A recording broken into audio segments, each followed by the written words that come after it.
La diputada Sandra Jovel, sabemos que es una persona de larga trayectoria política, también institucional, pero para no decir yo tanta cuestión más que decir ministra de Relaciones Exteriores, diputada a la fecha. ¿Qué más? ¿Quién más es Sandra Jovel? Bueno, muy buenas noches, muchas gracias por la invitación. La verdad es que muy contenta nuevamente de estar por estos foros y en este programa que la verdad me da mucho entusiasmo poder conversar y que puedan conocer también un poquito de quién es Sandra Jovel. Bueno, soy maestra de párvulos, para empezar ahí. Estudié Magisterio de Párvulos en la Escuela Normal de Maestra para Párvulos. Luego... ¿Pero no ejerció? No ejercí. 6 meses en lo que estaba buscando trabajo y encontré trabajo en Cancillería. Entré a Cancillería a mis 19 años, prácticamente saliendo del Magisterio de Párvulos, y estudiaba Ciencia Política en ese entonces, primer año de Ciencia Política. Estudié Ciencias Políticas con orientación a las relaciones internacionales en la Universidad Rafael Landívar y después me fui a estudiar a la Complutense de Madrid, Relaciones Internacionales. Okay. Ahí estudié diplomacia durante 1 año. La verdad es que todo este proceso siempre dentro de Cancillería. Fueron 22 años en el ministerio, realmente una carrera diplomática en donde crecí en mi carrera fue precisamente en Relaciones Exteriores, y ese es el amor que le tengo es a mi familia, que fue siempre el Ministerio de Relaciones Exteriores, hasta que llegué a ser ministra de Relaciones Exteriores, valga la redundancia. Estudié un doctorado en Seguridad Estratégica, del cual ya no presenté mi tesis de graduación, me quedé con la presentación de tesis, así que espero en algún momento presentarla y ya poder graduarme de ese doctorado, que sería prácticamente ya las últimas, ¿verdad?, de poderlo hacer, y creo que de repente buscaremos el espacio para poderlo terminar. Y de ahí pues decido, después de toda esta carrera diplomática durante 22 años, pues me invitan a participar políticamente, y la verdad es que fue una decisión bastante difícil porque es una decisión en familia, no es una decisión que Sandra Jovel quiera tomar nada más como persona, decir sí, voy, sino que ya el tema político ya no es únicamente un tema personal, sino que ya es una decisión familiar.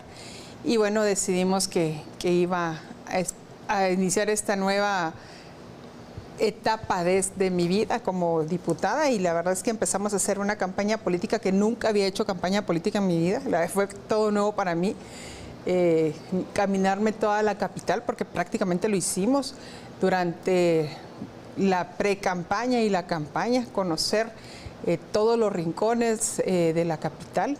Yo soy diputada por el Distrito Central, y la verdad es que son experiencias muy bonitas, porque no es lo mismo uno trabajar detrás de un escritorio tomando decisiones para la población, de los informes que le llegan de las distintas instituciones, a vivir lo que uno está, por lo que uno está trabajando. O sea, cuando por ejemplo uno solicita cooperación a otros países para un tema en específico, saber realmente que la población lo está necesitando y qué tipo de cooperación, y entonces es donde uno se da cuenta de la realidad de nuestros países y esa Guatemala profunda que se habla tanto pero que poco se trabaja hacia ella, ¿verdad?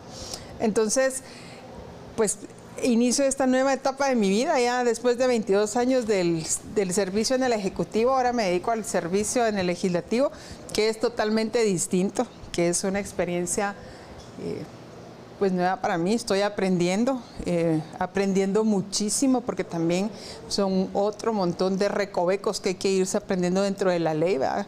La ley del organismo legislativo no es la misma que el mismo ejecutivo, ni la ley del servicio diplomático. Dos temas muy distintos. Aparte de que todo el pleno, o sea, las 160 curules, yo algunas veces lo miraba desde la parte de arriba donde yo me sentaba y decía, todo un tanque de tiburones, ¿no? Y cada uno con sus distintas decía, experiencias. Todo un serpentario, decía yo. Pero fíjese que yo a veces me pongo a pensar, porque realmente cada uno de los diputados tiene un bagaje de conocimiento tan distinto, y obviamente intereses de su distrito o de su comunidad que son muy distintos al del el diputado que tienen a la par.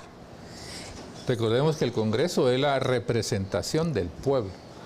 Ahí hay abogados, agricultores, amas de casa, locos. De todo un poco. De todo.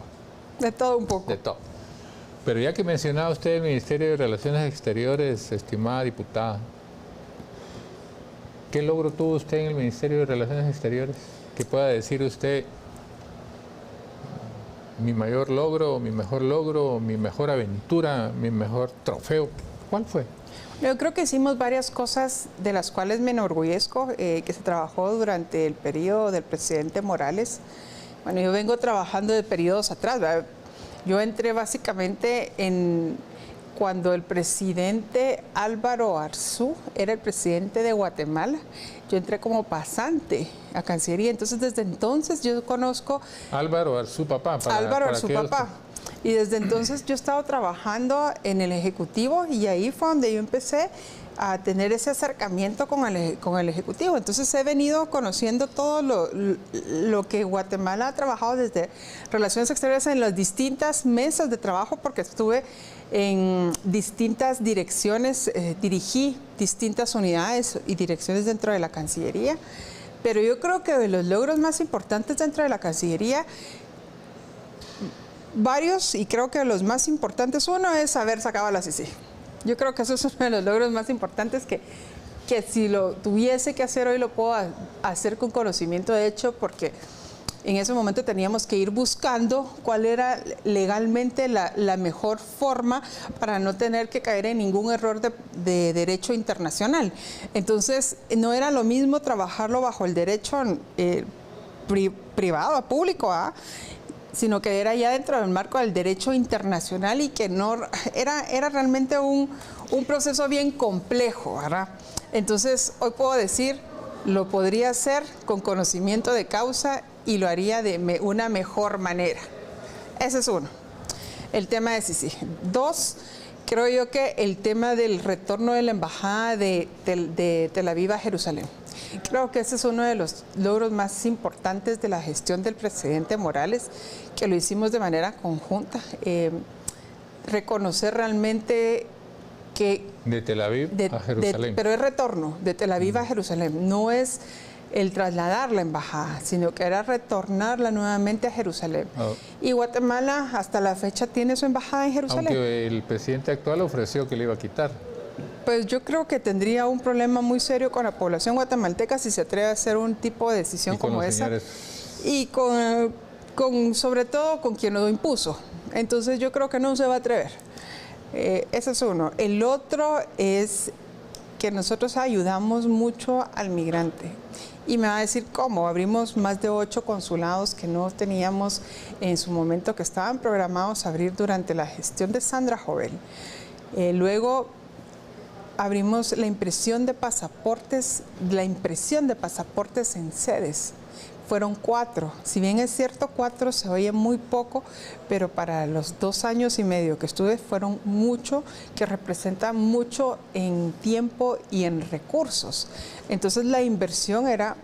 Y principalmente al guatemalteco que lo necesitó. Así es, porque ya no era esperar 3 meses porque llegase un pasaporte, sino que en 1 hora tenía su pasaporte y solo era para esperar que se imprimiera, que se validaran los datos en Guatemala, para que en Guatemala pudieran decir si es el señor fulano de tal, se validan hacia donde estuviese, por ejemplo, en Los Ángeles, que es uno de los más grandes que hay, y luego se imprime. Entonces ese proceso de tardar 3 meses hasta 6 meses para que llegase su pasaporte pasó a 1 hora.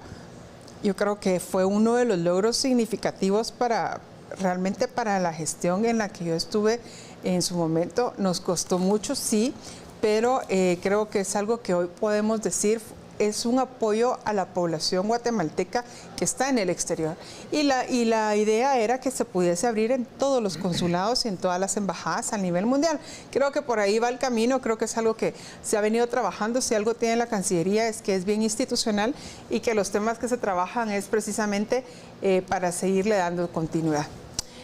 El otro tema que también creo que es importante fue la dignificación del personal. El personal no había tenido un aumento salarial desde hacía más de 15, 20 años atrás. Entonces, lo que estaban ganando hace 15, 20 años atrás, seguían ganando en el momento en que yo tomé el puesto de ministra de Relaciones Exteriores. Y lo bonito era que yo venía de ahí y yo sabía las necesidades de mis compañeros y entonces trabajar también para ellos, ¿verdad? Prácticamente usted fue una ministra que nació dentro del Ministerio de Relaciones Exteriores. Se formó ahí. No, Sí. no vino, digamos, alguien de fuera que dijo, quiero para ministra en Cultura y Deportes, fulano de tal. Quiero en Gobernación, fulano de tal. Quiero en Relaciones Exteriores a sutano. Quiero también otro más y otro más. No, usted fue formada dentro de la institución y no fue designada por ninguna otra persona extraña. Y sabes que eso también es importante hacer del conocimiento porque todo el mundo cree que yo vengo del Congreso y que tengo 20 años dentro del Congreso y que soy diputado desde hace 20 años. Conmigo todavía lo creen. Entonces, y es esa falsa narrativa que quieren vender para poder tener cómo atacar a la persona, y porque no les gusta como quizá el trabajo, no les gusta su pensamiento ideológico, no sé. Entonces, de ahí nace Sandra Jovel. Sandra Jovel nace realmente de ese semillero de jóvenes que vienen trabajando y están educando para hacer una carrera diplomática, y dentro de la carrera diplomática el presidente dice, bueno, yo quiero que sea fulana de tal porque me gusta cómo trabaja, me gusta cuál es la trayectoria que ha tenido, pues ha sobresalido en X o en Y, y entonces quiero que sea. Y por esa razón quiero que sea. Y la verdad es que primera mujer de carrera en ser canciller, ya había habido una mujer que era la embajadora Maritza Ruiz de Bielman, que sigue en Cancillería y creo que va muy bien en el tema de la Comisión de Belice, ella lo lleva muy, muy bien, pero yo fui la segunda, o sea, y la verdad es que para mí era un honor porque segunda mujer canciller a lo largo de toda la historia de Guatemala, pero la primera de ser una diplomática de carrera. Entonces también era como un logro importante para todos los jóvenes que en algún momento están pensando que van a llegar a la Cancillería a hacer carrera diplomática y que en algún momento pueden llegar a ser ministro. Pues el ejemplo soy yo. O sea, si lo logré, otros lo pueden hacer. ¿Cómo empezó usted ahí? Yo empecé como oficinista 4. Yo era asistente de una secretaria en una unidad que se llama Cooperación Internacional, entonces yo la asistía a ella y así fue como yo empecé, asistiéndola al principio como pasantía, ya después ya me dieron una plaza. Pero esa experiencia al final la fue formando pues aún más todavía, porque hoy para estar en el Congreso es una persona que tiene cierto conocimiento, cierta experiencia, cierta habilidad de relaciones públicas para poder desenvolverse en el Congreso. Y la Cancillería nos da eso. Y entonces surge una pregunta. ¿Y cómo fue que no ganó la presidencia del Congreso? Bueno, yo creo que ese ya es un tema, nos quedamos por 6 votos. Un puntito nada más. 6 votos. Un día antes, en la noche antes de la elección de la presidencia del Congreso, teníamos más de 96 votos ya listos, pero lastimosamente hubo una llamada de la Embajada de Estados Unidos en donde citó a un grupo significativo de diputados y les dio instrucciones por quién tenían que votar, y lastimosamente así fue. No puedo dejarlo de no decir, lo dije en su momento, fue público, realmente yo fui la persona factura. Sí, me pasaron la factura, ¿verdad? Entonces, pero es lo que pasa. Y entonces yo no puedo dejar de decir las cosas que no son como son. Y lastimosamente estamos muy mal acostumbrados a creer que otros pueden venir a gobernarnos, a decirnos qué hacer, cuando viven en circunstancias y una cultura muy distinta.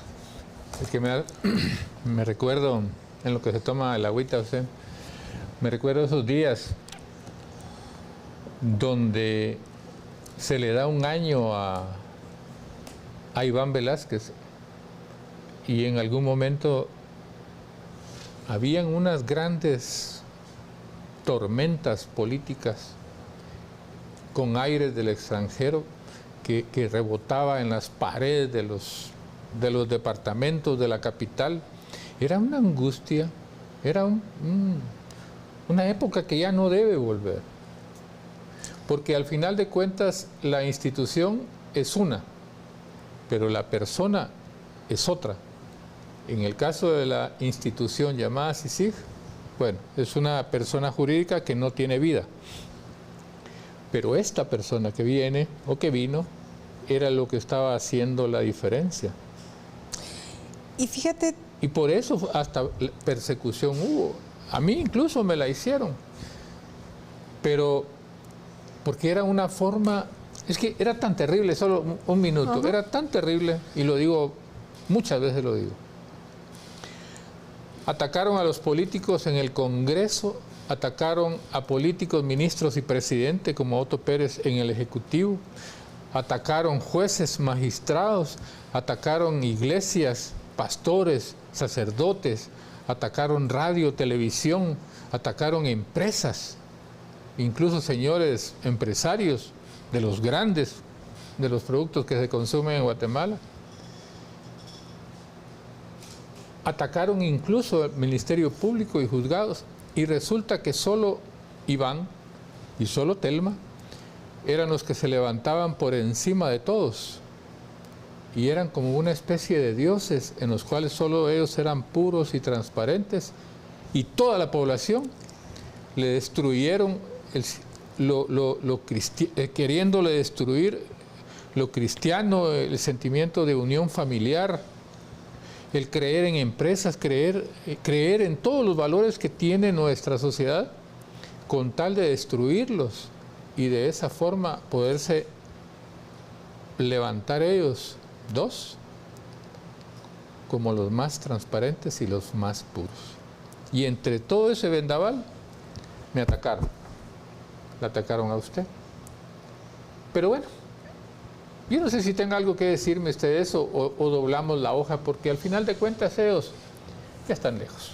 Sí, pero yo creo que es importante que la población entienda que realmente se utilizó una narrativa en contra de la corrupción que no era precisamente el mandato de la CICIG.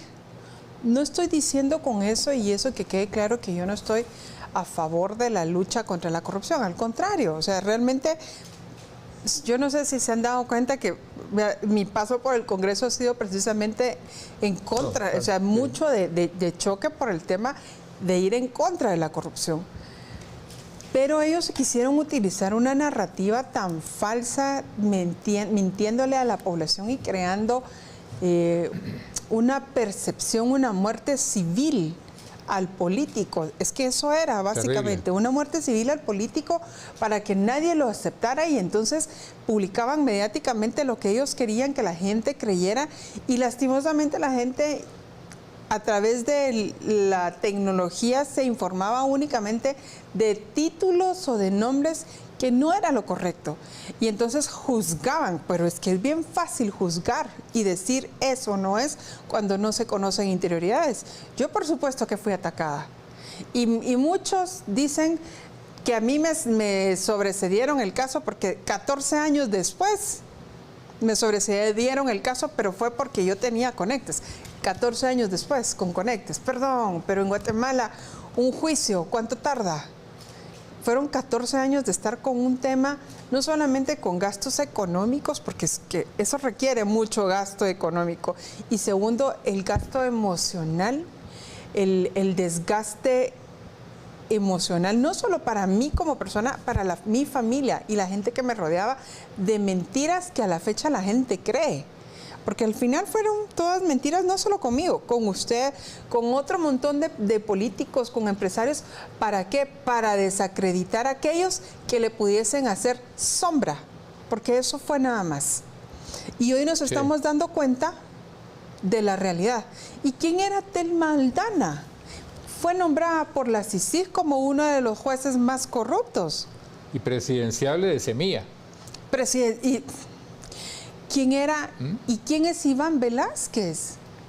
¿Cómo está catalogado Iván Velázquez en Colombia hoy en día? realmente una persona que vino a politizar el país y a polarizarlo. Guatemala estaba sanando heridas después del conflicto armado y vienen a crear falsas narrativas, a destruir familias, porque eso fue lo que vinieron a hacer. Sí. Familias que posiblemente ya estaban tratando de construir, cerrando heridas, volver a romper por ideologías, porque decía el fulano, porque decía el sutano, cuando realmente Guatemala todavía está en este proceso. Entonces yo creo que ahí es donde vuelvo nuevamente a decir qué pasó ese 14 de enero del 2024. Pasó que hubo una reunión en la residencia del embajador, en la 20 calle, en donde reunió a un cierto grupo de diputados que los convencieron, no sé cuál fue el método que utilizaron, no estuve ahí, no puedo decir cuál es, pero hubo un convencimiento ahí para que no votaran por la junta directiva. ¿Por qué?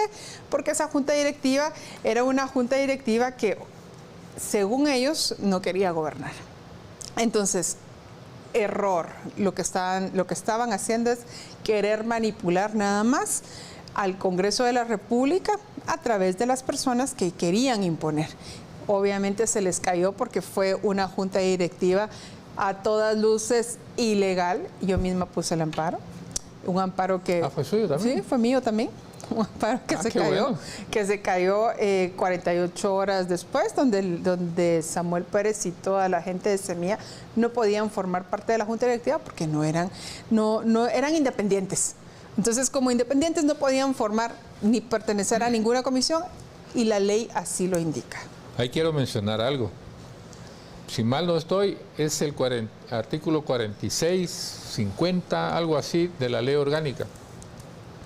Se reformó en el 2016. La ley orgánica del Congreso se reformó en el 2016. Allá andaba Samuel Pérez y el montón de gente que hoy son diputados, pidiendo que reformaran la ley orgánica del Congreso. Y quedó establecido que cuando un partido es cancelado, en este caso suspendido por la ley contra la delincuencia organizada, 82, suspenden el partido Semilla y por lo tanto como consecuencia de esa ley orgánica quedan suspendidos ellos también. O sea, no es que la CC haya retorcido la ley, no. Así está la ley en el Congreso. Por eso es que Semilla quiere reformar la ley orgánica. Y la ley del Ministerio Público. Y darle viáticos a los diputados para que les reformen la ley. O sea, ellos se han disparado una vez al pie, otra vez al pie, han escupido al cielo y siempre les ha caído. Como que definitivamente Papá Dios tampoco los quiere a ellos. Yo le decía en una oportunidad al ministro de Gobernación, que lo citamos, Leo, no quería responder algunas preguntas que se le hacían en esa citación. Y entonces, cuando me toca, me dan la palabra para que le pueda hacer las preguntas al ministro, le decía, ¿sabe qué es lo que pasa, ministro? Que ustedes están siendo presos de sus propias palabras, están siendo presos de sus actos, porque todo aquello en lo cual ustedes anteriormente se dedicaron a arruinar, a hacer cambios, hoy les está pasando la factura porque es la ley que ustedes tienen que cumplir. La ley del MP también. Y la ley del MP. Entonces, y ahí está. Es lo que ellos impulsaron. Entonces eso fue lo que vino a hacer Iván Velázquez con Tel Maldana. ¿Por qué? Porque querían que Tel Maldana en su momento fuera perpetua dentro del Ministerio Público y que inamovible, que nadie la pudiera quitar y que tuviera autonomía total. Para hacer a un lado a los posibles candidatos que le pudieran hacer un poco de bulto para el camino a la presidencia que ella llevaba. Ella decide ir precisamente a la presidencia de Semilla, sale el Ministerio Público y bueno, la historia ya la saben ustedes, ya la contamos. Ahí sola con su soledad y sigamos adelante con la entrevista.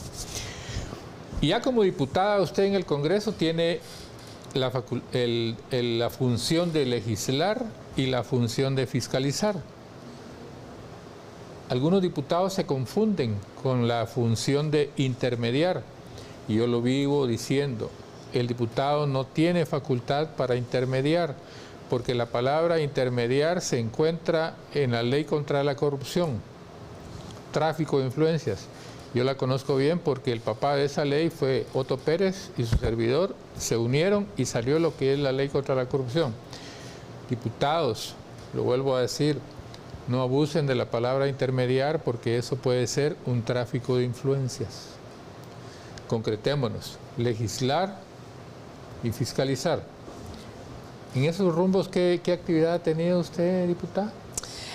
He estado, empecé realmente fiscalizando todo el tema de seguridad. ¿Por qué seguridad? Me va a decir usted. Ajá. O sea, viene de relaciones exteriores, es un tema muy distinto a lo que usted había estado trabajando. Pero resulta que es el tema que yo trabajé dentro de relaciones exteriores. Seguridad estratégica, dijo. Seguridad estratégica. Y yo fui directora de integración y previo a ser directora de integración fui subdirectora y como subdirectora mi tema era seguridad democrática. Entonces me dedicaba en el marco del sistema de integración centroamericana a todo el tema de seguridad. Era un tema que realmente me apasionaba desde el punto de vista bilateral y regional. Porque ya ahí ya no me metía al tema multilateral, que eso ya lo hice posteriormente, el tema de seguridad multilateral. Entonces me metía, trabajaba en Cancillería con lo bilateral, la seguridad bilateral y la seguridad regional, que son dos ámbitos del marco de seguridad. Entonces son temas que realmente a mí me apasionaban y empecé a trabajar sobre el tema, porque también creí que si me iba a dedicar a estar en el tema de relaciones exteriores era como más de lo mismo y quería como salir cambiar el chip. Entonces, un tema era el tema de seguridad y el otro tema era el tema de agricultura. Entonces, también agricultura porque creo que es un tema que le tenemos, es un pendiente para Guatemala, o sea, no le hemos puesto realmente la atención al tema de desarrollo económico, especialmente a la agroindustria. Y entonces me dediqué a estos dos temas, desarrollo económico en el marco de la agroindustria y el tema de seguridad, porque es un tema que conocía y porque realmente creo que le puedo aportar mucho al país por todos los años que trabajé durante el mismo. Pues entonces empiezo con esto, pero empiezo así como, pues ya sabe, a pedir informes para saber al Ministerio de Gobernación, a la DIGICI, al sistema, a la Secretaría Técnica del Consejo Nacional de Seguridad, a todas las instancias de seguridad del Ejecutivo para saber cómo está el tema de seguridad en su momento, para ir conociendo cómo estaba la seguridad a nivel nacional. Hoy me voy topando con temas de que todo era seguridad diplomática y militar y que nadie me puede dar información. ¿Y cómo así? O sea, perdón, pero no me pueden decir a mí que es tema de seguridad diplomática ni que está en negociación, porque pues eso yo lo manejé por mucho tiempo. Entonces, no me podían dar información. Pero es que, mire, necesito conocer cuáles son las estadísticas de seguridad, cómo estamos, en qué estamos avanzando en tema de prevención de la violencia. Y de repente empezamos a ver cosas como marimba en la Sexta Avenida. Entonces yo podía entender, o sea, realmente que era parte del tema de prevención de la violencia, como darle un poco a la gente de diversión. Pan y circo. Para que no pensara realmente en violencia, sino que tienen marimba con altavoces y entonces es un poco de prevención, pero realmente no era lo que necesitaba Guatemala. Entonces empiezo a solicitar información y todo era no se puede, ¿no? Eso de 30 días, los 30 días nunca llegaban. 30 días le ponían. Me ponía, decía que se los mando en 30 días, que hubo una prórroga de 30 días, volví a pedir la información y que no llegaba y que no llegaba. Y me pasé así, de enero hasta mayo. Y se cansó. Me cansé, o sea, realmente me cansé.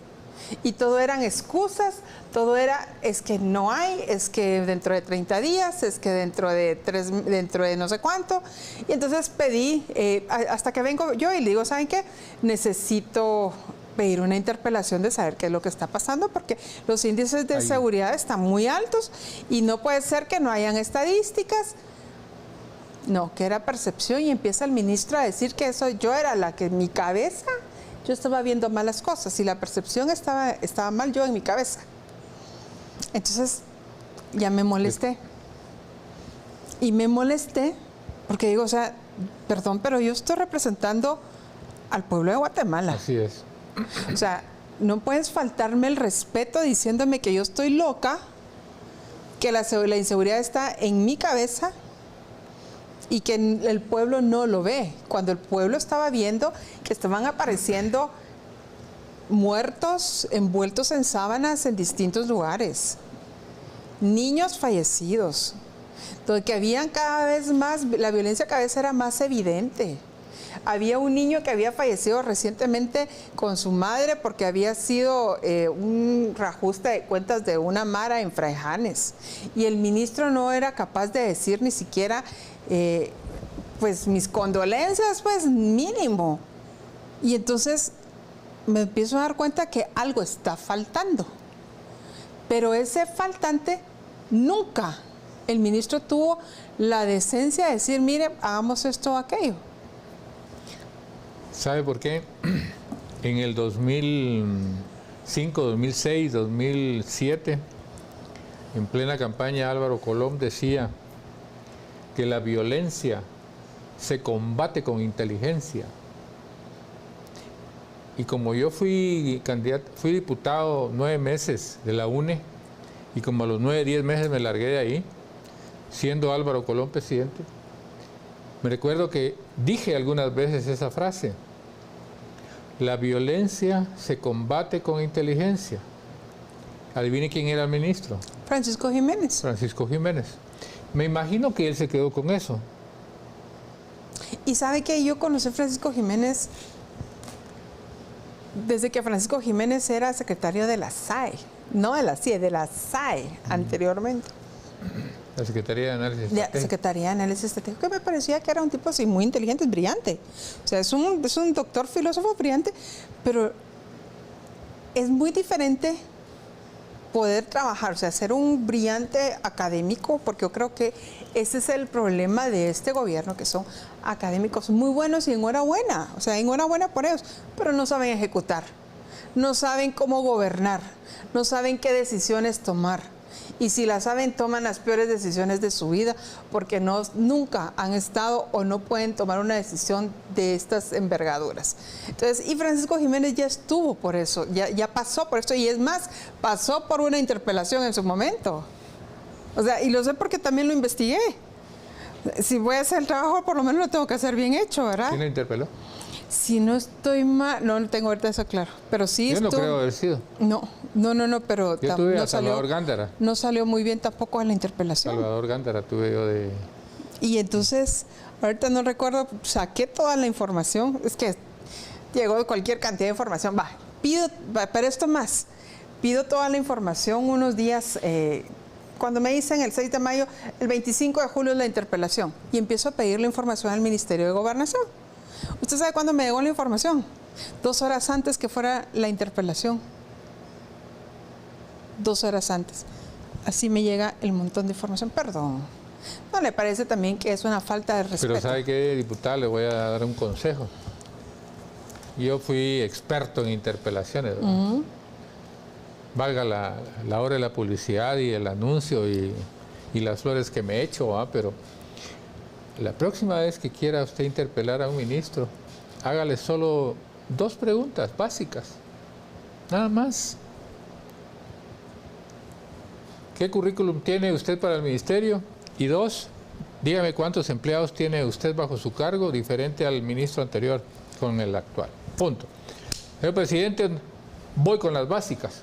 Voy con las repreguntas. Y allá va el chicotazo, maná, garrotazo. Sí. Porque a la larga, las básicas son las que ellos aprovechan para ir postergando las sesiones. Entonces, cuando yo vi la interpelación, que había pedido la interpelación, dije yo, a ver cómo le va. A ver cómo le va, pero eso le toca a usted contármelo. Bueno, fueron 20 preguntas básicas. ¿21? 20. 20. Al principio eran 10, después se fueron sumando un poco más porque fuimos encontrando algunas cosas más en el camino. Entonces, como no le puedo preguntar de acuerdo a la ley nada que él no me haya comentado, supuestamente yo pedí asesoría a la dirección legislativa, y entonces la dirección legislativa me fue a dar un curso de cómo es que se hace una interpelación, y entonces que también ahí creo yo que a veces Y me di cuenta que también hay muy mala fe de mucha gente. Sí, ahí échame la mano. Ajá, muy mala fe. Entonces yo pregunté para poder hacer las cosas bien hechas. O sea, realmente quiero hacer un trabajo, una interpelación profesional. ¿Por qué? Está bien. Y le voy a decir por qué. Porque yo creo que el Congreso está muy desgastado. Y entonces tan desgastado porque no se quieren hacer bien las cosas. Y uno como diputado, hoy me toca, pues soy diputado de la República y tengo que tratar de dejar una buena huella, entonces hacer las cosas como se deben hacer de acuerdo a la ley. Así es. Entonces pedí que me explicaran, tuve reuniones con las distintas direcciones del Congreso para que me dijeran cómo se hacían las cosas. Me decía, si no están dentro de las preguntas básicas, usted no puede preguntar otro tipo de preguntas. Entonces, bueno, le dije, yo iba a hacer creo que 10 y después me sumaron otras 5, 20, ahí quedémonos. No puedo hacer más de 20 porque es demasiado. Ahí fue consejo de mala fe. Sí, fue consejo de mala fe. El artículo 166 de la Constitución, que usted bien lo sabe, sí. Nadie, ninguno, ni el Pleno, ni autoridad alguna podrá limitar, restringir su derecho a interpelar, preguntar incluso. Entonces, que ellos le van a decir, pregúntele esto, esto y esto. Esto no, porque no va a la básica. Esa es una manipulación que los señores del Congreso hicieron bajo este reinado del presidente Nery Ramos. Pues la verdad es que, como le digo, estoy aprendiendo y así es como se aprende. Sí, tiene razón. Esa es la manera de aprender. Y entonces... Y está aprendiendo muy bien. Está aprendiendo muy bien porque... Me imagino que sacó la primera pregunta, ¿va? Llevo ahorita 3. Sí, porque eso cuéntenos, pero... A ver, ¿y por qué va el amparo? No, es que a mí me gustaría imaginarme el Congreso, miren. Que a uno lo apasiona eso, pues a mí me gusta, porque me gusta ser maestro, abogado y también diputado, me gusta la política.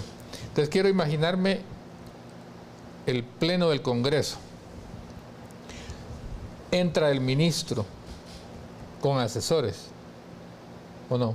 No, la primera vez sin asesores. Porque no le dieron permiso. No le dieron permiso de entrar asesores. No, pero yo le digo el día miércoles. El día miércoles entró con 2 asesores. Entra el ministro, baja las gradas, saluda, da la mano a un montón, y así, que abrazos y todo para abajo, y que ánimo, no se agüeve, no se preocupe, y se va a sentar a la curul.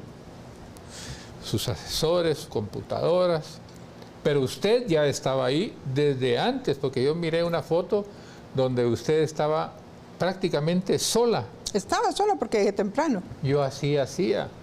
La interpelación, cuando me ponían fecha, yo me iba antes, unas 2 horas, ahí iba yo a comer, porque yo sabía que en algún momento de todas las oficinas podían salir una gran correntada de diputados, meterse dentro del Pleno, el ministro correr, sentarse, no está el diputado interpelante, que le vaya bien, señor ministro, y venga otro día. Se acabó la interpelación. Se acabó la interpelación, pero cuando la veo a usted ahí, digo, pilas, muy bien, así mero es. Arranca la sesión.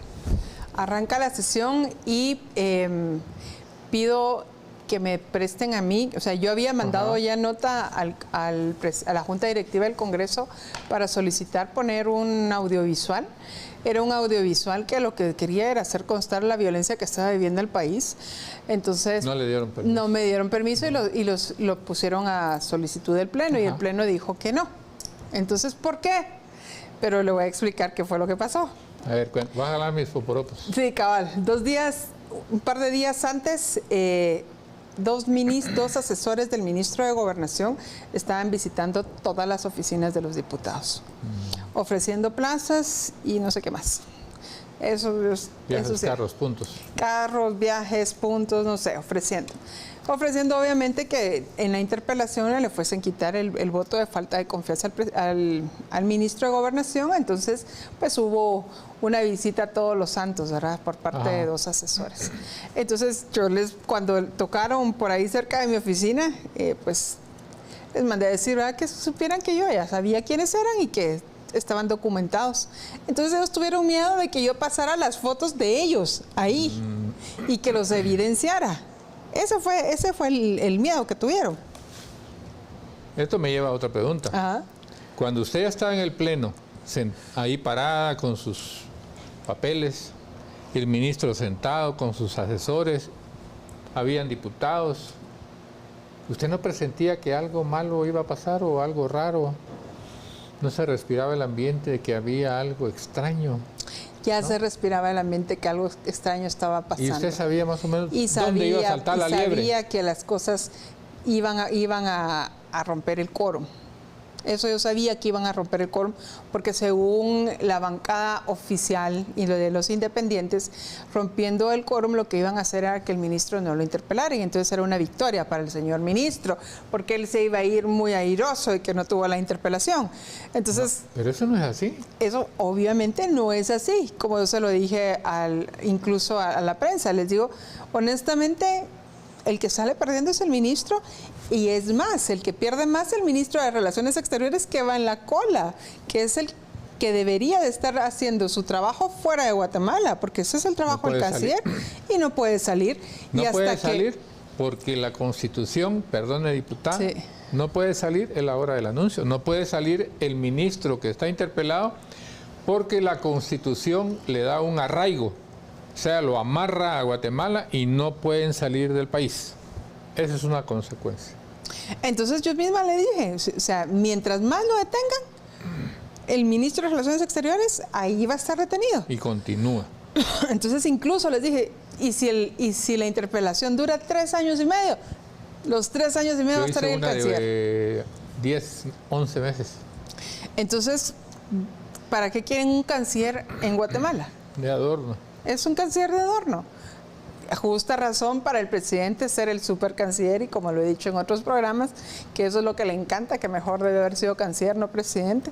Entonces él toma el papel de su canciller, ¿verdad? Es que papá decía, viajar es vivir. Sí, pero él... Y a él se le quedó bien apuntado. Él lo tiene bien apuntado, y no, lo peor es que ni siquiera viaja a conocer sus departamentos, de los departamentos del país. Es cierto, porque allá en Suchi, cuando llegó en campaña, dijo... El hospital que se comprometió Yamatei y que no cumplió, yo voy a hacer uno en Mazatenango y el otro en Suchitepeques. 2 hospitales va a ser allá. Lo que no sabe él, o no sabía en ese momento, es que Suchi es el departamento y la cabecera municipal es Mazatenango. Pero él ya dijo que va a hacer 2 hospitales. Entonces, qué triste, ¿verdad? Porque él como presidente debería de conocer su país antes de querer conocer otros países. Y esa es una de las críticas que quizá yo sí lo he hecho y lo he dicho públicamente. Mejor debió haber participado con un partido político que lo nombraran de canciller y no hacer lo que está haciendo, que a todas luces se nota que no tiene ni la experiencia ni la capacidad. Ni le ha de gustar. Ni le ha de gustar ser presidente, porque es demasiada presión para él. Sí. Entonces...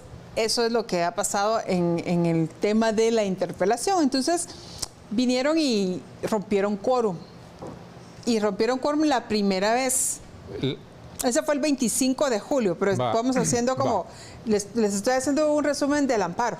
25 de julio. La primera sesión. La primera sesión. Entonces no hubo interpelación porque no se le juramentó al ministro. Él solo entró, se sentó y de repente los oficialistas que por favor que pidan que se revise quórum y ya no hubo quórum. Entonces al ministro ni siquiera se le juramentó. No hubo continuación, y es más, el diario de sesiones del Congreso dice no hubo interpelación. Ahí está.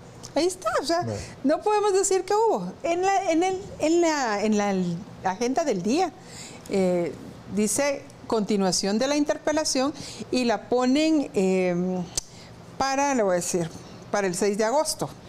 5 de junio, 25 de julio. Primera que no se llevó. Que no se llevó a cabo. Y la siguiente la ponen para el 6 de agosto. Ese 6 de agosto ponen en la agenda continuación de la interpelación, pero no era ninguna continuación de la interpelación porque no se había llevado a cabo la primera. Y ese era uno de los temas que yo le hice ver a mi jefe de bancada. Leo, no es continuación, porque no hubo una primera sesión de interpelación. Yo ni siquiera pude hablar, ni siquiera se le juramentó al ministro. Entonces no hay continuación y la ley te dice que no hay. Entonces, bueno, fue un tema que se manejó así como muy de acuerdo al momento, pero que fue muy útil después, o sea, y que fue muy útil incluso en los amparos, porque todo eso lo pusimos en los documentos. Entonces viene y en esta segunda sesión ya se le juramenta al ministro. ¿Segunda sesión? En la segunda sesión, que fue la primera, la primera de interpelación. Se le juramenta y yo ya doy mi justificación, ya les digo el por qué quiero interpelar al ministro de Gobernación. Posteriormente, como no me dejan pasar el video del cual estábamos hablando anteriormente, lo pongo en las redes, que la verdad es que fue maravilloso que no me dejaran pasarlo porque tuvo más de 2 millones de vistas. No le creo. Entonces fue mucho mejor que no lo pusieran, porque dije, bueno, lo voy a subir en mis redes, y se hizo viral. La verdad es que... pues mala estrategia por ¿Dónde lo pueden buscar los amigos? En mis redes de TikTok o en mis redes de Instagram o en mis redes de X. Así que ahí está. Y entonces, y Facebook también, ahí está el video. Entonces la verdad es que fue, ¿qué fue lo que hice? Lo que quería era que el ministro viera lo que estaba sucediendo, cómo su propia gente estaba sufriendo, porque recuérdense que cómo empieza todo esto. Elementos del DEIC que fueron asesinados en Santa Rosa, en el hospital de la policía, del sistema penitenciario, murieron unos elementos del sistema penitenciario porque se iban a escapar unos presos o los fueron a rescatar. Y entonces, ¿dónde estaba realmente el cuidado del ministro de Gobernación en estos temas? O sea, estaba violentando no solamente a su personal, sino que también a la población como tal. Entonces ahí es donde empieza todo esto y empiezo a mostrar toda la recopilación que venía haciendo desde febrero hasta mayo. Es un video de 2 minutos, pero que la verdad, como le digo, fue mejor que pasara en redes. Excelente. Entonces, empiezo yo con la justificación y y digo todo lo que tengo que decir, y ya luego empiezo con las preguntas, de las cuales básicas, que tengo que hacer pues las 20 preguntas básicas, y me quedo en la pregunta número 3 a la mitad, porque en ese momento piden nuevamente que se verifique. ¿Cuándo fue eso? Eso fue el 6 de agosto. El 6 fue la primera que se hizo. La primera que se hizo. Entonces ahí piden verificación de quórum, no había quórum. Y se quedó en la tercera. Y entonces se queda esa tercera, que es la segunda, porque es la segunda, sería la segunda sesión. Sí. Que esa fue el jueves pasado. Fue la segunda sesión, pero la tercera pregunta. La tercera pregunta. Okay. Entonces... Sí, porque yo así lo dije en un video y sí, de repente me equivoco. No, así fue. Okay. Entonces, entramos todos, que la interpelación, que no sé qué, pasa el ministro, porque ya le habían dado permiso desde la primera vez que entrara con su gente. Entra y se sienta, y entonces el presidente de la Junta Directiva viene y le dice, bueno, por señor ministro, puede empezar, y sigue. Yo me quedé en no sé dónde y termina de toda la parte de la justificación. Va. Terminando él, en la pregunta, la tercera, y levanta la mano un diputado de Creo. Luis Contreras. Que pide moción privilegiada. Saludos a Huichito. Por urgencia nacional, que se tenía que conocer, y el presidente, incluso yo cuando terminé de decir la pregunta número 3 es tal, me reservo el uso de la palabra, porque como se acostumbra, me reservo el uso de la palabra. No me dieron el uso de la palabra. O sea, de una vez le dieron la palabra al diputado Contreras y presentó la moción privilegiada, la moción privilegiada, y que se conociera la ampliación presupuestaria de acuerdo a un precedente de la Corte de Constitucionalidad. No, es que el precedente es del Congreso. Es el 2-2013, que dio como resultado de una sentencia del 2016 de la CC de 2013. Aquí está. Como resultado, bueno, pero usted la... Bueno, entonces se conoce el tema de la ampliación presupuestaria y empieza la discusión. Y aquí se acabó la interpelación. Sí. Se acabó. O sea, se acabó en esa sesión. En esa sesión. Y se acabó porque todavía empiezo yo a pedir la palabra al presidente, y el presidente no me dio la palabra. O sea, al final le digo, presidente, me está violando el derecho de interpelar. O sea, esto no es un tema de urgencia nacional ni tiene plazo constitucional. O sea, necesito terminar con la interpelación. No, que usted tiene que seguir con esto. Y entonces le pedimos al ministro de Gobernación que salga. Pues, presidente, le informo que voy a poner una acción, un recurso. ¿Y el ministro salió? El ministro estuvo durante una etapa de la discusión, o sea, una etapa fuerte para poder conocer el voto de la moción. Ahí estuvo sentado el ministro como 2 horas. Resulta que acá en todas las redes no hay solo abogados, hay estudiantes.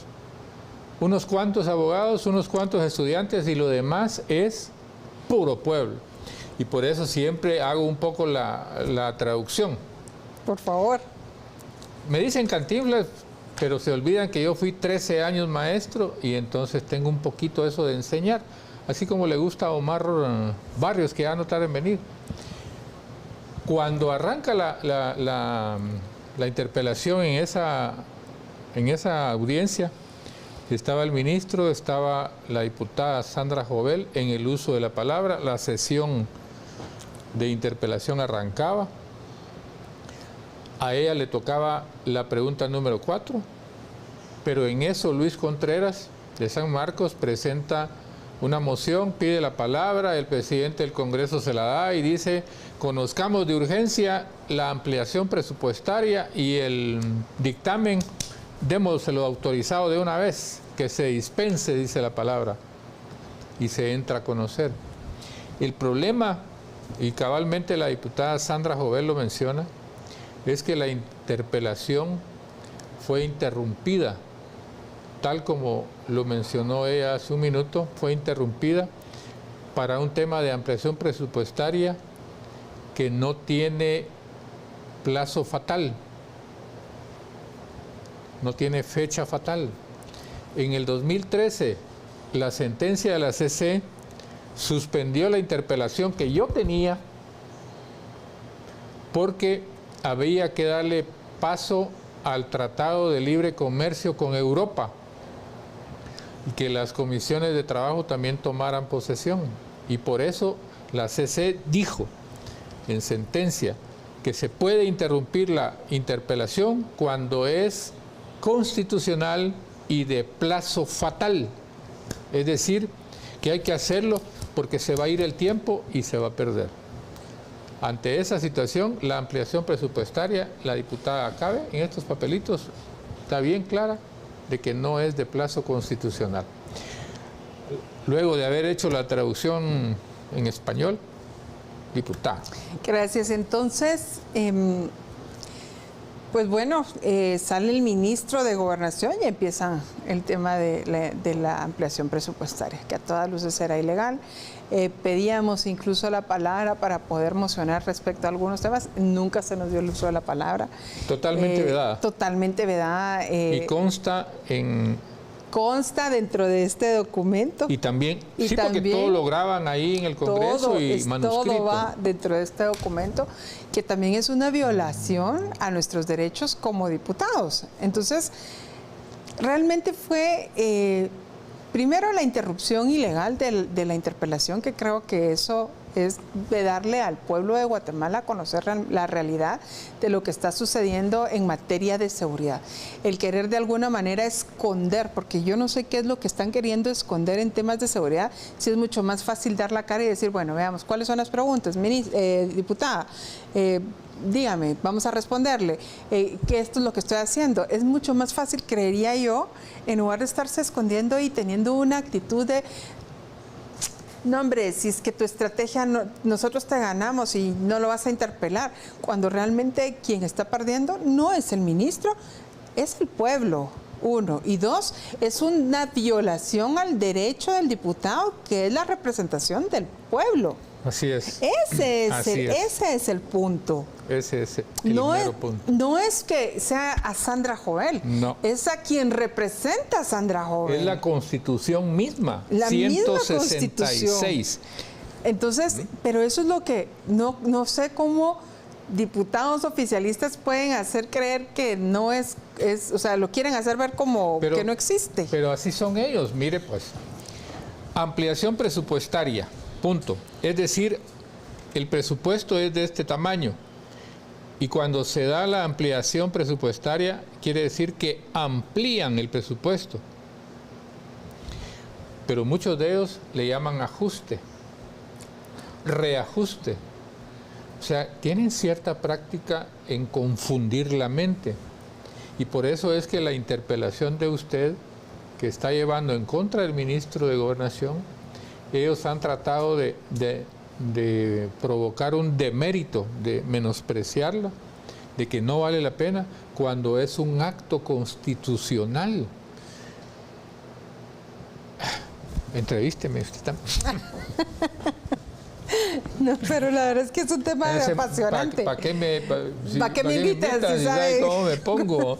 ¿Sí? No, la verdad es que es un tema apasionante porque ese es el problema que tiene realmente hoy el Congreso y la Junta Directiva. Y los amparos, que ahorita creo que van 4 amparos o 5 amparos en contra de lo que sucedió ese día, pero realmente es una violación a la Constitución a todas luces y una violación a que el pueblo realmente conozca qué es lo que está sucediendo y queriendo imponer, y es ahí, y ahí sí yo tal vez estoy pecando de inocente, o sea, de verdad, porque quisiera saber por qué meterlo en ese momento, cuando pudieron haber esperado, por ejemplo, para mañana martes y pasar la ampliación legalmente, sin necesidad de tener que interrumpir una interpelación, sin necesidad de todo este vericueto en el cual se metieron, porque realmente... ¿No lo entiendes? Yo no entiendo, de verdad. Yo creo que demasiado inocente en el ámbito legislativo para pensar por qué quisieron hacer una ilegalidad, pudiendo haberlo hecho legalmente. Sí, porque hoy existe el riesgo de que la CC les diga... No. Aquí está tu son, Chabela, y no les dé la ampliación. Pero eso es lo que yo no entiendo. ¿Por qué querer hacer las cosas mal hechas? ¡Qué desgaste! Y es un desgaste fuerte para el presidente, uno, y para sus diputados, que realmente, volvemos nuevamente, diputados que pareciera que se quieren vender como berrinchudos, incompetentes y poco experimentados. O sea, porque de verdad... o lo están haciendo adrede, querer hacer todo de manera ilegal. O sea, es que no sé, ese es lo que yo quisiera entender. Yo más creo que la gente que tienen de asesores les está fallando un poco. Como decirle a usted, por ejemplo, mire, usted no le puede preguntar de esto y de esto. ¿Cómo? Estoy de acuerdo que usted venga y no le vaya, y que usted venga y le pregunte al ministro en una repregunta, ministro, dígame su preferencia sexual. No, ahí no va. Pero sí, como ministro, todo lo que compete a su ministerio, a su cartera, a su ministerio de Gobernación, tiene la harta obligación de responder. Y fíjese que yo se lo dije todavía al director legislativo y le digo, pero usted me está engañándole, usted que... No, me dice, ¿Es Luis Eduardo? Luis Eduardo. Luis Eduardo, ¿y qué pasó? Luis Eduardo. Eso es un engaño, Luis Eduardo. Entonces le digo, Cosco, sí. Entonces le digo, pero bueno, uno aprende. Estoy aprendiendo, porque no creo que vaya a ser la primera interpelación que haga. Solamente estoy haciendo mi entrenamiento con el ministro de Gobernación, después ya veremos quién viene. No, pero el punto es que la poca institucionalidad también que hay en el organismo legislativo, porque realmente si los funcionarios fuesen funcionarios con mística de trabajo, funcionarios que realmente estén haciendo la labor que les corresponde como tal. ¿A usted le interpelaron, no? A mí me interpelaron. ¿Entró al pleno? Yo entré al pleno, mi interpelación duró como 3-4 horas, si no estoy mal. Pero yo tuve una bancada que me apoyó. O sea, yo era canciller y yo como canciller, mi trabajo no era aquí. Entonces mi bancada lo sabía. Una bancada que empezó a trabajar en eso y salí. Pero es que a última hora al ministro de Gobernación le van a preguntar de esto, de aquello, de lo otro. ¿Cuál es el problema? Es que ese es el punto. ¿Cuál es el problema? ¿Cuál es el problema? ¿Por qué no quieren dar la cara? ¿Por qué no quieren dar información? ¿Por qué quieren hacer que la interpelación sea más lenta? O sea, eso es lo que yo no entiendo. Por eso repito nuevamente, ¿por qué están haciendo las cosas al revés? O sea, yo si hubiese sido el presidente de la República, le digo, miren muchachos, hagan que esto salga lo más rápido posible. Ahí está. ¿Sí? O sea, de verdad, que interpelen al ministro, pero lo más rápido posible. Que tengo el canciller ahí, y viene la reunión de las Naciones Unidas, y tengo al canciller ahí interpelado, no va a poder salir, y que no va a poder salir, que es en septiembre ahorita. Entonces, si van a tener al canciller aquí en Guatemala.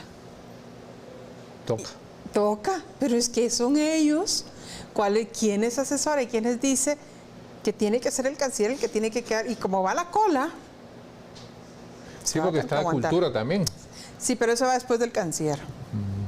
Y ahorita ya empiezan a Pero todos arraigados. Todos arraigados. Entonces, yo creo que ese ha sido como una constante en los oficialistas, el querer hacer las cosas de manera incorrecta. No sé por qué. O sea, no entiendo yo el por qué estar violentando constantemente la Constitución y que se las tengan que corregir el camino. Yo creo que los mal aconsejaron. No arreglaron nada. Mire, imagínese que la CC diga no, pero no nos adelantemos, cuéntenos. Bueno, presentamos... ¿Cuándo empieza este amparo? Bueno, nosotros lo presentamos el viernes, tratamos de documentarlo lo mayor posible con todos los fundamentos y con toda la jurisprudencia que existe en la Corte de Constitucionalidad. Tratamos de que sea un amparo bien elaborado, por eso nos tardamos un poquito más y no tratar de hacer algo a la carrera. Cuando vi su foto con el amparo así en X, en Twitter, agrandé la imagen, dije, Dios mío, que no se le haya olvidado firmar. Y sí estaba la firma. Sí estaba la firma. Porque eso pasa, de que presentan un amparo y al abogado se le olvidó firmar. Le pasó a Arévalo. ¿Sabía usted? No. Pues les estoy contando. Va el abogado de Arévalo, presenta el amparo, o abogada creo que es, y no lo firma. Rechazado. Pues entonces sí pusimos todo lo concerniente a el tema de la interrupción de la interpelación, la violación constitucional al diputado por no utilizar realmente las técnicas legales, o no sé cómo decirlo realmente, no utilizar las técnicas legislativas, legales, para poder presentar una ampliación presupuestaria que, pues, les repito, o sea, lo hubiesen podido haber hecho mañana, pues, en sesión ordinaria del Congreso, que hubiese sido de lo más legal y que aunque se hubiese tardado hasta las 3 de la mañana, ahí hubiésemos estado y que hubiese sido legal y no hubiera tenido ningún problema. No, que ahora no le cuadran las sumas. Y ahora, ¿qué es lo que sucede? Que ya trabajando, y ya las personas que se han puesto a ver la ampliación presupuestaria que presentaron en este momento, o sea, ven que, por ejemplo, le quitaron al Ministerio de Educación, le quitaron al Ministerio de Salud, no les cuadran algunas sumas. Y entonces, ¿qué fue lo que pasó ahí? O sea, volvemos nuevamente a lo mismo, presentar un trabajo mal hecho. Por eso también dice mucho de la persona que lo está haciendo. O sea, están haciendo algo como por salir del paso. Es increíble que todas las sumas no les cuadra. Parece que hay un presupuesto en Sololá que le sumaron mal 500,000. En otros 5 millones. O sea, no cuadran. La ampliación presupuestaria es de 14,451 millones. Y no les cuadra la suma. Y entonces empezamos con en ese proceso presentamos el documento y la verdad que pues hoy nos informaron que fue admitido para su trámite.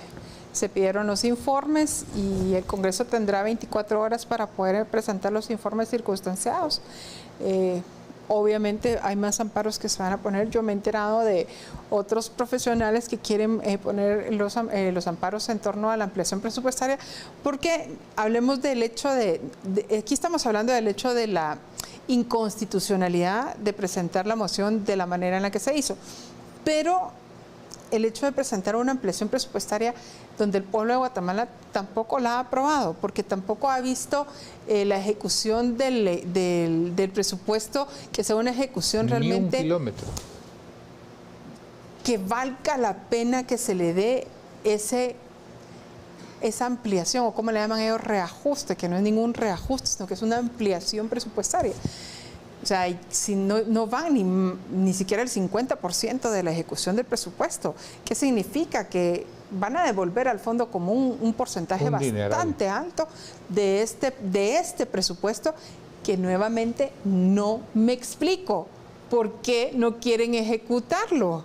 O sea, ¿cuál es la razón de no querer ejecutar, de no querer arreglar las carreteras, de no querer comprar los medicamentos en las escuelas?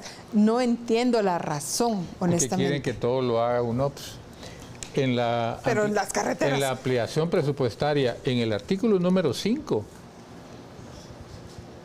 ahí está la posibilidad de que el gobierno contrate a UNOPS para la supervisión en la construcción de carreteras. Pero fíjate tú que han caído en el absurdo de amedrentar a los médicos de los centros de salud para que ni siquiera puedan darle a los pacientes de escasos recursos muestras médicas.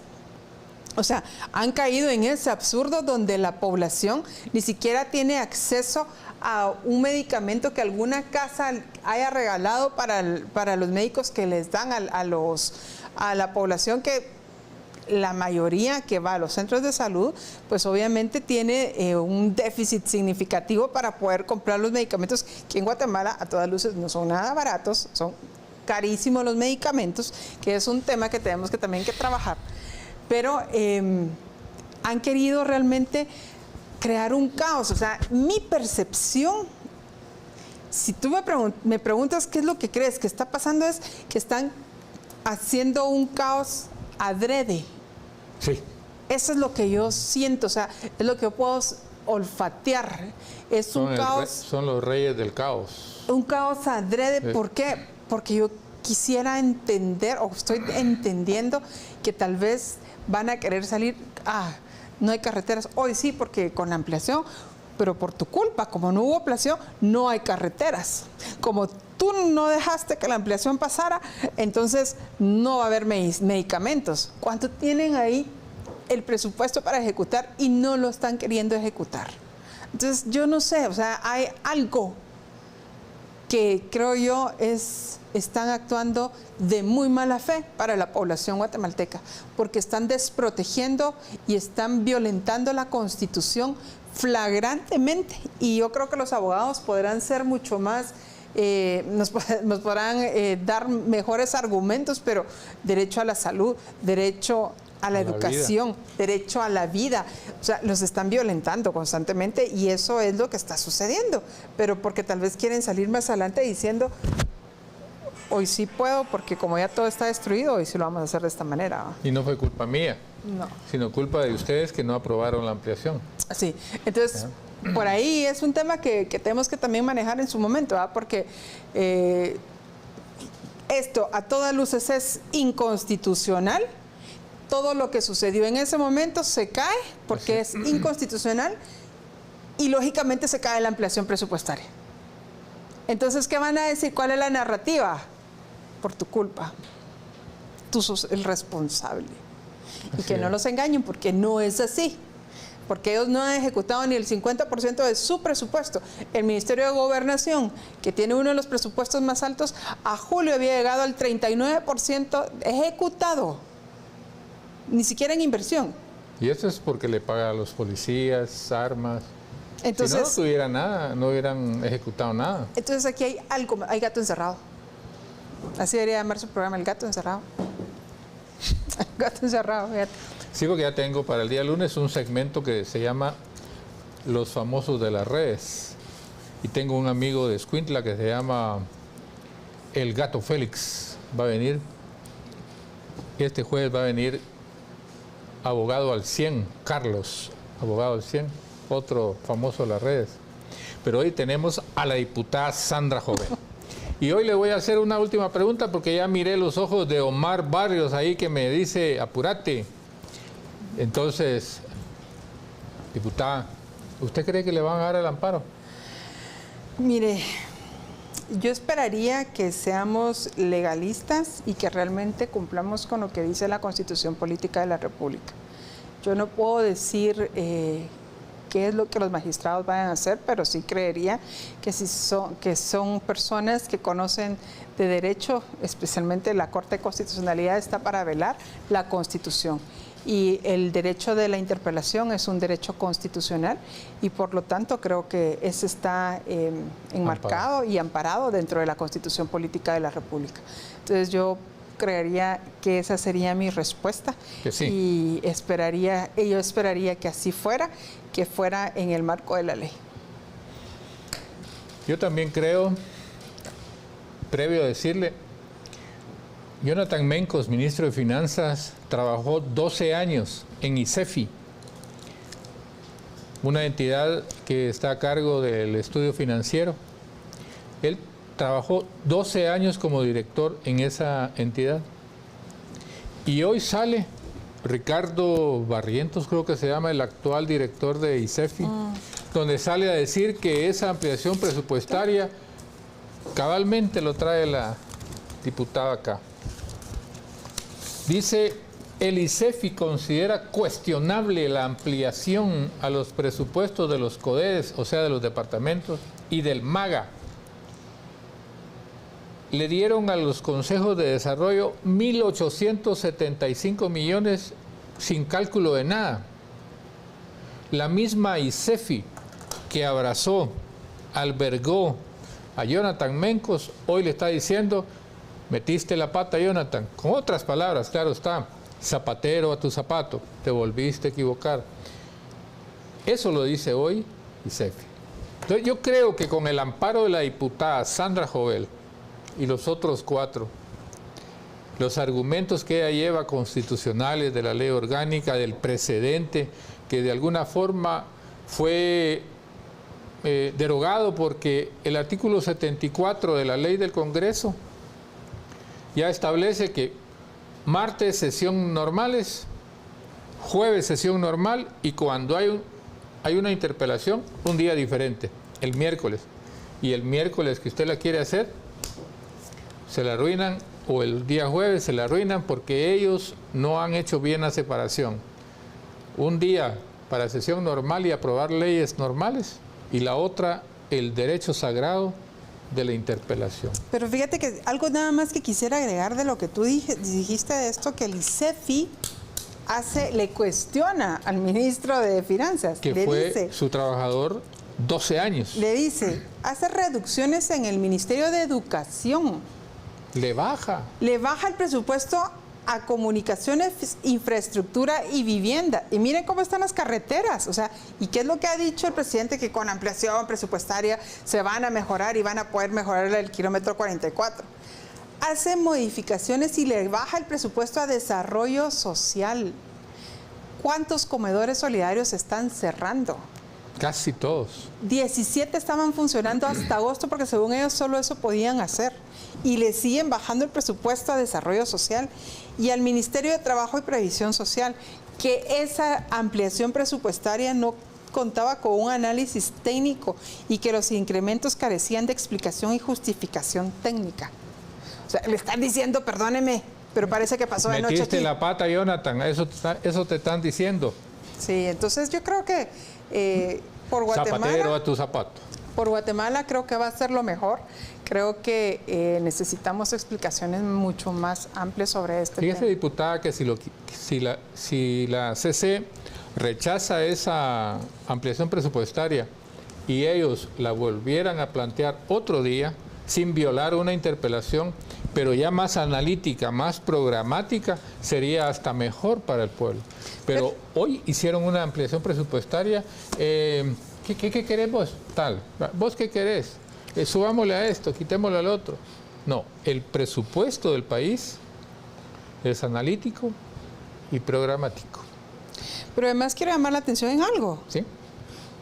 En septiembre tienen que presentar el proyecto de presupuesto. Sí. 148.685 millones. Pero eso ya 148.000 millones. El 1 de septiembre. Fantástico, ¿eh? O sea, yo es que nuevamente digo, ¿cuál es la lógica Tal vez están de todo pensando esto? no aprobarlo y quedarse con el que hoy está. Yo creo que esa era la lógica. 130.500 millones. O sea, no aprobar el presupuesto de aquí a los cuatro años y quedarse con este presupuesto. Yo el reclamo que le hago a esta ampliación, entre varias cosas, diputada, es que le dan 100 millones para el kilómetro 44. 100 millones para meter en el kilómetro 44, en el hoyo. Hoy el ministro o viceministro sale diciendo que no les va a alcanzar el tiempo para invertir los 100 millones. Pero ellos olvidan de que si papá gobierno Arévalo recibe hoy el proyecto autopista Palín-Escuintla, desde ese momento empiezan 2 años para poder ejecutar la fianza de casi 400 millones que está en un banco que Mar nos depositó para poder pagar la reparación de ese hoyo, pero no lo hacen. Son cómplices. Porque resulta que la autopista Escuintla-Puerto Quetzal también la va a hacer Marnos. Y si ejecutan la fianza, se traba el pleito y los señores de Marnos disfrazados de Convía ya no pueden ejecutar eso. Hay tanto que hablar, diputada, pero mire, ya se nos llegó el tiempo. Y qué alegre, muchísimas gracias, porque creo yo que pero yo quiero terminar con una cosa. Son los espacios para yo quiero poder terminar con una cosa. A ver. Con 2 preguntas súper incómodas y nos vamos despidiendo. ¿Cuál es su canción preferida? ¿Y quién es su cantante preferido? Mijares. ¿Mijares? Sí. ¿Pero no con la mujer o sin la mujer? No, Mijares nada más. ¿Con Lucerito? No, solo Mijares. ¿Y la canción? Si me tenías, de Mijares. Despídase de su público. Pues muchísimas gracias. La verdad es que gracias por escucharnos, conocer realmente lo que está sucediendo. Creo que es importante que conozcan de nosotros mismos, los que estamos, de los actores de los documentos, de lo que está sucediendo, lo que está pasando, y que no se dejen llevar por narrativas, narrativas que muchas veces son falsas y constituyen también a veces hechos de delito, porque lo que quieren es confundir a la población adrede. Yo lo dije en una oportunidad, incluso cité al director del Diario de Centroamérica, que muy maliciosamente quiso hacer ver información falsa, pero es la forma de quererle vender mentira a la población también para poder desprestigiar a la persona, y no se vale que se desprestigie sin conocer realmente los hechos. Todo lo que estamos haciendo es completamente legal y la verdad es que en favor de la población guatemalteca. Así que gracias y feliz Ya saben, noche. La diputada Sandra Jovel tiene sus diferentes redes en X, que es Twitter. Ahí anda una cuenta parodia que, sí, no hay que tomarla en cuenta. Esa no hay que tomarla en cuenta porque esa es parodia y no es mía. La cuenta de ella es de Twitter o X y está verificada, tiene la flechita. Tiene Sandra Jovel. Sandra Jovel P y tiene la flechita. P. Ajá, P. Sandra Jovel P en Twitter. En Facebook igual. Igual. En TikTok igual. Igual. ¿Y en qué otro? Instagram. Instagram también. Nos pueden buscar en las redes y recuerden que este es su programa donde ella expuso esto, nosotros esto, y usted lo que tiene que hacer simplemente es piénselo. Pero piénselo muy bien. Piénselo. Y si no lo quiere pensar, no lo piense. Muchas gracias y feliz noche.